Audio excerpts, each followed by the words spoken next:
True, thanks. Have a seat. Thank you. Sexual health nurse Katie Crawford is trying to get the word out to young people in the Kimberley. Get checked for syphilis as soon as you can. It's very simple and straightforward, but first I have to ask you some questions before we decide what test we're doing today. For 2 years, there was not a single case reported in Western Australia's north until June last year. Since then, we've had over 40 cases of syphilis, and so we're in the middle of a syphilis outbreak. The Kimberley town of Broome is on the front line of a northern outbreak, and health workers are well aware the message needs to get out to young people: get tested and do it fast.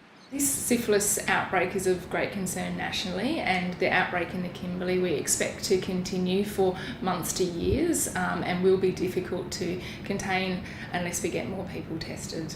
Syphilis can be cured with a simple course of antibiotics, but if left untreated can cause serious health impacts.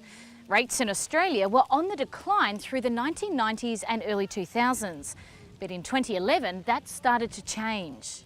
The latest outbreak started in northern Queensland and quickly spread west through the Northern Territory and into WA. Across Northern Australia, the outbreak's predominantly been in Aboriginal communities.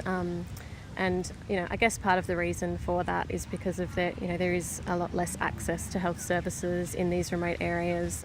But it's not only Aboriginal people bearing the brunt.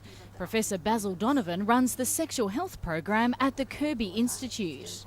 We have two very distinct syphilis epidemics. That's a concentration amongst urban gay men confined to our big cities, and amongst young heterosexual Aboriginal people limited to remote areas. Professor Donovan says a lack of funding is hampering efforts to stop the outbreak.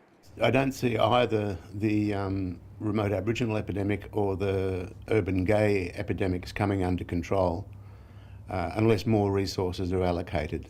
Back in the Kimberley, Aboriginal health workers are developing their own resources for those most at risk: teenagers with low literacy. Erin Park, ABC News, Broome.